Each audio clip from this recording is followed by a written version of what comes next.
Assalamualaikum warahmatullahi wabarakatuh.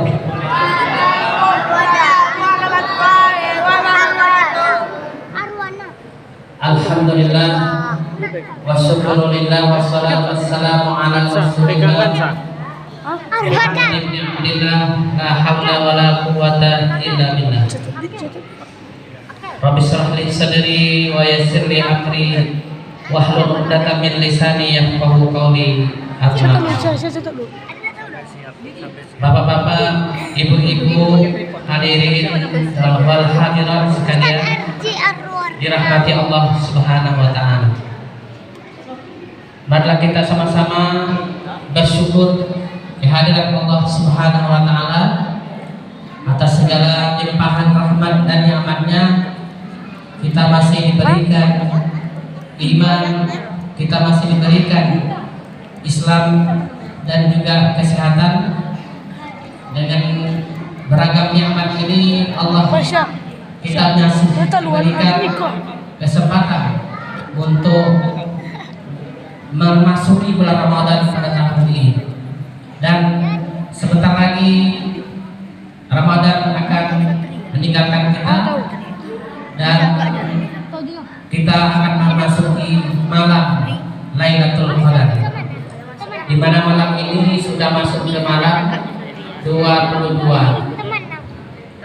dan beberapa hari lagi kita akan beraya atau Idul Fitri.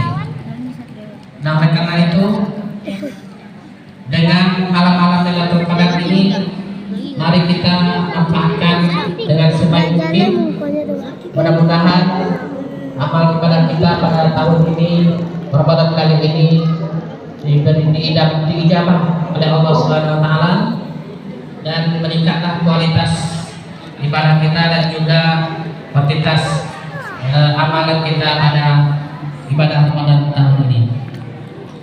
Bapak-bapak, ibu-ibu, hadirin jamaah tarawih rahimakumullah. Sesuai dengan judul ceramah Ramadan kita pada malam ini, yaitu tentang waris. Yang judul persisnya, hati-hati harta warisan bisa mematikan. Ya. Harta warisan bisa mematikan. Hati warisan bisa mati. Apa? Hati-hati warisan. Hati-hati harta warisan. Hati-hati harta warisan Bisa mati. Bisa mematikan.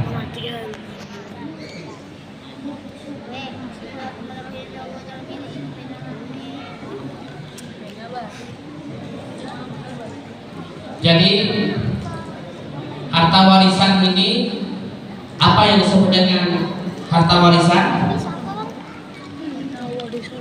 Harta warisan adalah harta peninggalan yang telah bebas dari hak orang lain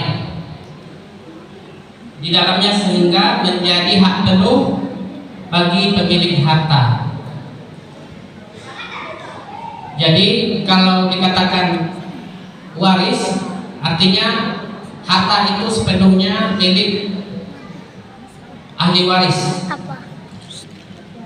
milik orang yang mewariskan, barulah harta tersebut bisa kita wariskan. Kalau harta itu masih belum sepenuhnya milik orang yang mewariskan, maka itu belum bisa dikatakan menjadi hak waris atau dijadikan warisan. Ada 3 macam yang mana ketentuan pembagian harta ini itu ditentukan oleh Allah Subhanahu wa taala. Jadi tidak ada makhluk lain yang bisa membagi pembagiannya, yaitu apa saja? Ya, yang pertama adalah waris, ya, warisan. lalu ghanimah dan zakat. Maka ketiga model ini, harta ini, itu pembagiannya langsung dari Allah Subhanahu wa Ta'ala. Apa rukun waris? Apa? Rukun waris yang pertama ada ahli waris. Ahli waris. Dan yang kedua ada yang diwariskan. Jadi yang pertama ahli waris dulu.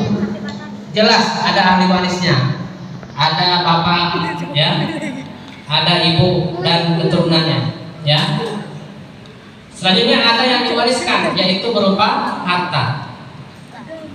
Dan juga ada hak yang diwarisi atau harta peninggalan. Jadi ada pewarisnya, ada ahli warisnya, dan juga ada harta peninggalannya. Lalu ada syarat waris. Jadi ada yang tadi itu adalah rukun warisnya, dikatakan rukun oleh karena kesemuanya ini itu tidak bisa dipisahkan. Jadi satu kerangka seperti bangunan ini kalau tidak ada tiangnya, tidak ada penyangganya, dan tidak ada atapnya, maka bangunan ini bisa roboh. Oleh karena itu rukun ini semua yang terlibat, semua yang bisa menyatukan sebuah bangunan. Nah, oleh karena itu warisan ini juga begitu. Lalu ada syarat waris. Syaratnya apa saja? Yang pertama ialah nyata hidup ahli waris dalam beragama Islam. Jadi orang yang menjadi ahli waris itu beragama Islam, bukan beda agama. Kalau beda agama bisa tak mewariskan? Tidak bisa. Jadi harus satu agama. Selanjutnya ialah nyata meninggal pewaris. Artinya pewaris ini memang meninggal, ya. Bukan katanya meninggal tetapi tidak meninggal. Ya. Tetapi dia meninggal. Jelas. Ya, orang tahu bahwa dia meninggal. Selanjutnya ialah mengetahui hubungan segala ahli waris. Jadi ini adalah syarat sehingga warisan itu bisa dibagikan. Nah, kapan kita melaksanakan waris ini? Kapan kita laksanakan waris ini? Maka Islam menganjurkan, agama menganjurkan lebih cepat, ya, lebih cepat. Karena kalau lama-lama itu akan ada dorongan atau gangguan, bisa membuat hubungan, ya, antar keluarga bisa pecah, ya, bisa banyak perpecahan. Maka dianjurkan lebih cepat. Namun ada beberapa yang harus kita dahulukan sebelum melaksanakan warisan itu. Apa saja? Yang pertama ialah mengurus biaya jenazah. Jadi biaya jenazah ini harus kita urus terlebih dahulu. Selanjutnya ialah utang piutangnya. Jadi kalau ada mayit ini atau pewaris ini yang ada sangkut paut piutang, maka itu lebih didahulukan, ya, lebih didahulukan. Selanjutnya ada wasiat, ya, wasiat itu juga lebih didahulukan. Misalkan ada mayit ini meninggalkan wasiat, maka wasiat itu lebih didahulukan dulu sebelum melaksanakan yang namanya pembagian waris. Bapak-bapak, ibu-ibu hadirin jemaah sekalian rahimakumullah. Lalu apa urgensi, ya, urgensi kita dalam mempelajari ilmu waris ini atau ilmu faraid ini. Dikatakan dalam sebuah hadis Rasulullah SAW berkata, ya Rasul, ya Abu Hurairah, ta'allamul faraid wa 'allimuhu fa innahu nisful ilmi wa huwa yunsa wa huwa awwalu syai'in yunza'u min ummati. Artinya, belajarlah ilmu faraid dan ajarkanlah, maka sesungguhnya ia sebab ilmu dan akan dilupakan serta pertama kali dihilangkan dari umatku. Maka apakah kita semua ini sudah mempelajari ilmu faraid, Bapak Ibu? Apakah sudah kita terapkan dalam pembagian faraid ini, ilmu waris ini? Mungkin banyak di antara kita yang belum tahu pembagian-pembagiannya. Nah, namun oleh karena itu di waktu yang singkat ini kita secara umum saja bagaimana urgensinya kita mempelajari ilmu faraid ini. Dikatakan ilmu faraid ini adalah ilmu waris. Jadi dikatakan juga, disebut juga dengan ilmu faraid. Jadi ilmu waris itu juga disebut dengan ilmu faraid. Jadi kita dikatakan ilmu faraid ini adalah ilmu yang mudah lupa, mudah dilupakan dari umatku, kata Rasulullah. Nah, mari kita sama-sama mempelajarinya, pembagian-pembagiannya. Berapa pembagian untuk ahli waris, ya kan? Dan juga dikatakan fa innahu nisful ilmi. Dikatakan di situ adalah setengah daripada ilmu. Jadi kalau ada sebuah ilmu itu satu besar, satu ilmu, maka dia adalah bagian dari sebagian daripada ilmu itu. Nah, itu begitu pentingnya ilmu faraid ini. Lalu ada beberapa urgensi bagi kita mempelajari ilmu waris atau ilmu faraid ini. Yang pertama ialah ilmu yang dijelaskan langsung dalam Al-Quran. Ilmu yang dijelaskan langsung dalam Al-Quran. Dalam surat apa? Dalam surah An-Nisa ayat 11. Dalam surah An-Nisa ayat 11. Maka selanjutnya ialah menjalankan perintah Rasulullah SAW. Kalau surah An-Nisa ayat 11 tadi itu sangat panjang sekali, Nanti silakan dibuka, Pak Ibu. Di situ ada ketentuannya, Yang diawali oleh ayat yusikumullahu fi auladikum, Lizakari mislu hadzil unsayain. Telah diwasiatkan, yusikumullah, Allah sudah mewasiatkan fi auladikum, kepada anak-anak kamu, lizakari, bagi laki-laki itu mislu hadzil unsayain, yaitu dua bagian perempuan. Jadi bagian anak laki-laki itu dua kali banyak bagian perempuan. Artinya kalau perempuan itu dapat 50 juta misalnya gitu, maka si laki-laki ini dapat 100 juta, akan itu. Jadi dua kali bagian anak perempuan, begitu seterusnya. Jadi nanti silakan dibaca, itu panjang sekali ayatnya. Ayat 11 surah An-Nisa, di situ ada ketentuannya. Jadi jelas ketentuannya dari Al-Quran. Selanjutnya ialah menjalankan perintah Rasulullah SAW. Jadi perintah Rasulullah SAW itu sangat banyak. Nah, salah satunya ialah mengenai ahli waris, mengenai hukum waris, ketentuan waris. Bagaimana masalah harta ini bisa dijalankan syariatnya. Kenapa demikian? Karena agama Islam ini adalah agama yang menjunjung tinggi keadilan. Agama Islam memperhatikan hak hidup manusia. Maka salah satu fungsi daripada Islam ini adalah hifzul al-mal, yaitu memperhatikan harta. Ada beberapa tujuan Islam ini yang ada di antaranya yaitu hifzun nasli.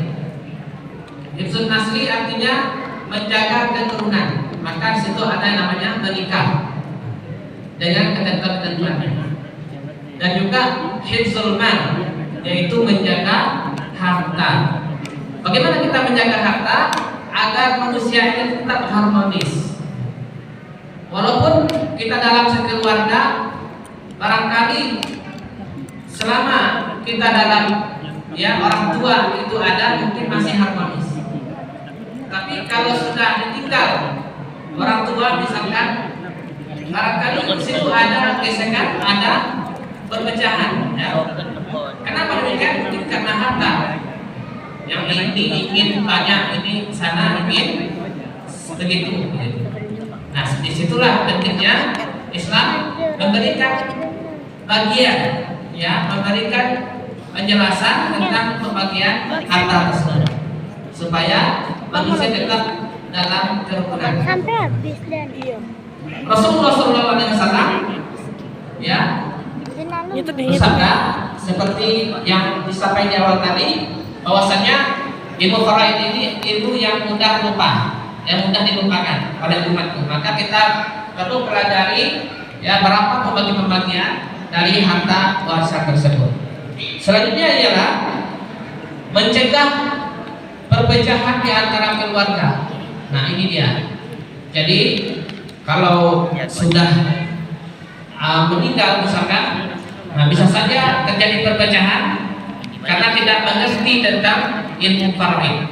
Nah, kalau tidak mengerti maka kita belajar sehingga kita tahu berapa bagian dari setiap anak, misalkan anak laki-laki berapa, anak perempuan berapa. Kalau tidak punya anak dapatnya berapa. Nah, kan situ ada ketentuan diberikan oleh Allah Subhanahu wa Ta'ala. Nah, selanjutnya ialah memiliki kedudukan tinggi dalam syariat Islam. Syariat yang namanya waris itu memiliki kedudukan tinggi dalam syariat Islam.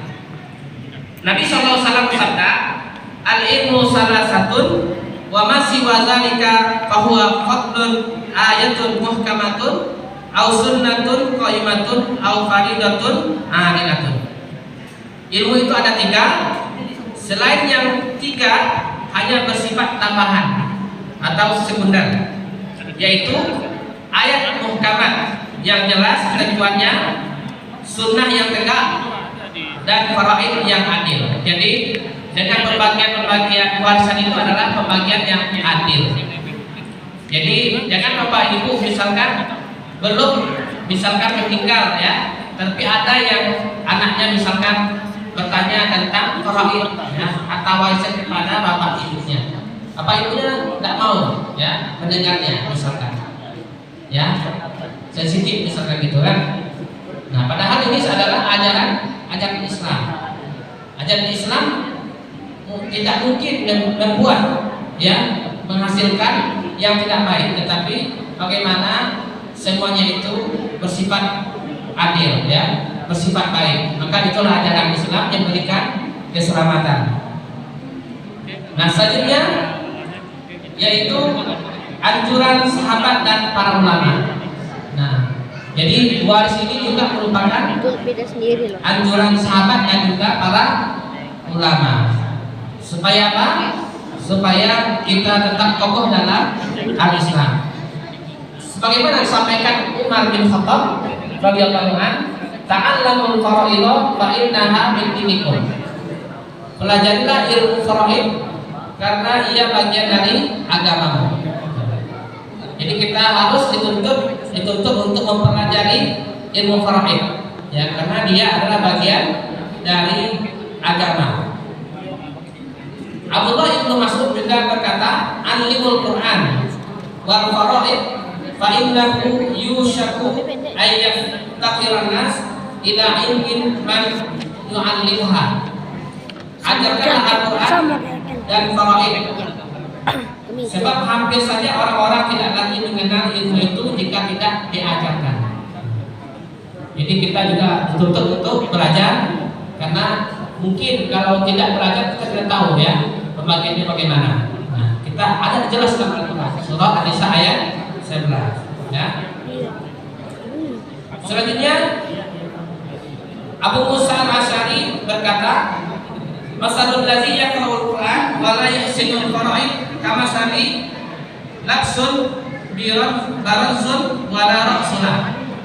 Perumpamaan orang yang membaca Al-Quran tapi tidak pandai ilmu faraid itu seperti orang yang memakai burnus ya, baju luar panjang tertutup kepala tapi tidak punya kepala. Nah, itu jadi faraid ini sangat penting agar semuanya lengkap ya, komplit dalam melaksanakan ajaran Islam ini. Jadi ajaran Islam ini bukan hanya bersifat amal ya, amal ibadah yang sifatnya vertikal ya, vertikal. Tetapi juga bagaimana menjaga hubungan secara horizontal, termasuk nanti keutuhan keluarga dan juga menjaga harta sehingga terciptanya keharmonisan dan persatuan di dalam umat ini. Nah, oleh karena itu mari kita sama-sama mempelajari ilmu faraid ini, ilmu baris ini, karena dia adalah bagian daripada agama, bagian dari Islam. Baik, mungkin sekian ya penyampaian kita atau tausiah kita pada malam ini. Mudah-mudahan bermanfaat ya tentang waris ini, ahli waris ya.